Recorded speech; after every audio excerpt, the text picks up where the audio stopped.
जय हिंद दोस्तों, IQ education पर आप सभी का स्वागत है। आज एक यूजीसी की तरफ से काफ़ी बड़ी अपडेट आई है कि जो क्लास 12 के बाद से सेंट्रल यूनिवर्सिटीज़ के एडमिशन के लिए स्नातक में मेरिट के बेसिस पे डायरेक्ट एडमिशन हो जाता था कहीं कहीं, या फिर कुछ यूनिवर्सिटीज़ अपना खुद का एग्जाम कराती थी।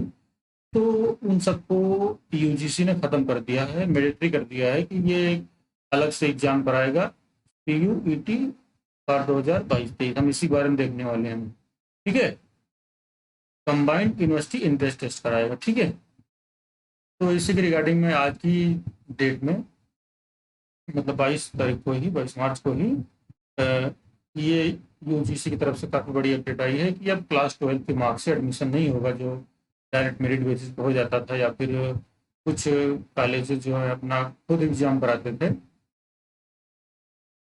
ठीक है, तो ये सब खत्म करके यूईटी ला दिया गया है, एक सिंगल एग्जाम। ठीक है, फिर आगे देखते हैं इसमें और क्या है कि यूपी 2022 जो है, इसका एप्लीकेशन शुरू हो जाएगा अप्रैल में और सिंगल एग्जाम होगा। पूरी जितनी भी पूरे भारत में टॉप टॉप यूनिवर्सिटीज हैं, सेंट्रल यूनिवर्सिटीज खास करके, उन सब में सिर्फ ये सिंगल एग्जाम होगा इसको, और कंडक्ट कराने वाला एनटीए होगा। ठीक है, नेशनल टेस्टिंग एजेंसी इसको कंडक्ट कराएगी। तो उसी के रिगार्डिंग हम सब फुल अपडेट देखते हैं आगे क्या है। ऑन मंडे, मतलब आज की डेट में, यूजीसी ने, मतलब हमारी यूनिवर्सिटी ग्रांट कमीशन ने अनाउंस किया कि ये अब central university exam test introduce कर रही है 2022-23 एग्जाम के लिए। ये अब मैंडेटरी कर दिया गया अंडर ग्रेजुएट एडमिशन के लिए, पूरे जितने 45 यूनिवर्सिटीज हैं कंट्री की, सबके लिए। ठीक है, खास करके जो है ये सेंट्रल यूनिवर्सिटी की बात कर रहा है, क्योंकि सी जो है सेंट्रल यूनिवर्सिटी इंट्रेंस टेस्ट है, CUET। तो जितनी टोटल 45 यूनिवर्सिटीज हैं पूरे भारत में, सेंट्रल यूनिवर्सिटीज, तो इन जगह पे अब से, मतलब क्लास 12 की मेरिट से एडमिशन नहीं लिया जाएगा, मतलब कि 12 के नंबर से एडमिशन नहीं लिया जाएगा, बल्कि एक पर्टिकुलर इसका एग्जाम होगा, उसको क्वालिफाई करने के बाद उसकी मेरिट आएगी, फिर उसके बेसिस पे एडमिशन दिया जाएगा। तो इसी के रिगार्डिंग आगे अपडेट जो है, इसका एग्जाम जो कराने वाली एजेंसी होगी वो एनटीए होगी, जो इंडिया की सबसे बड़ी एजेंसी है एग्जाम कराने वाली। ठीक है, नेशनल टेस्टिंग एजेंसी। ये अपना नोटिफिकेशन रिलीज करेगी CUET 2022-23 के लिए। ठीक है, और ऐसा कौन कहा है? महिंदाला जगदीश कुमार। ठीक है, चेयरमैन है यूनिवर्सिटी ग्रांट कमीशन के, set during media interaction on Monday, मतलब कि आज की डेट में इन्होंने मीडिया में ब्रीफ किया ये बात। ठीक है, एनटीए भी अपना पूरा कंप्लीट नोटिफिकेशन इसका रिलीज करेगा अपनी ऑफिशियल वेबसाइट पे, CUET कैसे होगा, क्या क्या होगा इसमें। तो उसी के बारे में इसमें थोड़ा बहुत बताया है, वो देखते हैं कि कैसे एग्जाम होगा इसका, और कौन कौन सी यूनिवर्सिटी में कैसे कैसे किया जाएगा।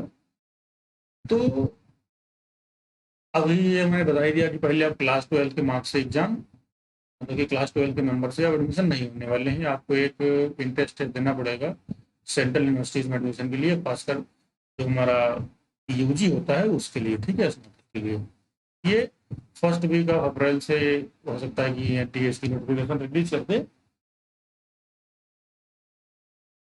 ठीक है, तो जो CUET है, इसका एग्जाम दो सेक्शन में होगा। सेक्शन 1A है, एक सेक्शन 1B है। तो general test and domain specific subject, मतलब कि फर्स्ट सेक्शन में मान लो कि हम अपना एक जनरल टेस्ट ले लेते हैं।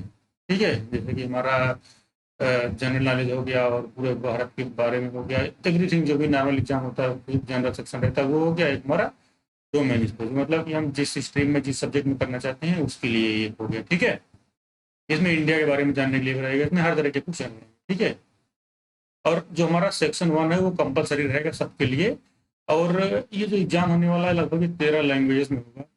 ठीक है, अभी जो जिसकी चॉइस है उस लैंग्वेज में वो एग्जाम दे सकता है। तो इसमें एक खास बात और होने वाली है कि जो ये एग्जाम कराएगा एनटीए, एनटीए एग्जाम कराएगा, तो वो कह रहा है कि जितनी सेंट्रल यूनिवर्सिटी से इससे एडमिशन ले लेंगी।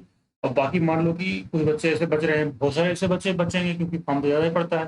तो वो बच्चे जो हमारी प्राइवेट यूनिवर्सिटीज़ हैं उसमें भी इसी रैंक के थ्रू, मतलब CUET की जो रैंक आई है इसके थ्रू ही एडमिशन ले सकते हैं डायरेक्ट प्राइवेट यूनिवर्सिटीज़ में। अगर चाहे प्राइवेट यूनिवर्सिटी अपना अलग एग्जाम कराती है, उसके बावजूद भी ये ऐसा प्रोविज़न होगा कि अगर किसी ने कॉमन यूनिवर्सिटी इंट्रेंस टेस्ट को पास किया है और वो एलिजिबल है एडमिशन लेने लायक प्राइवेट यूनिवर्सिटीज़ में, तो वो डायरेक्टली ले सकता है एडमिशन वहाँ पर। ठीक है, तो ये एक और इसका बेनिफिट होने वाला है।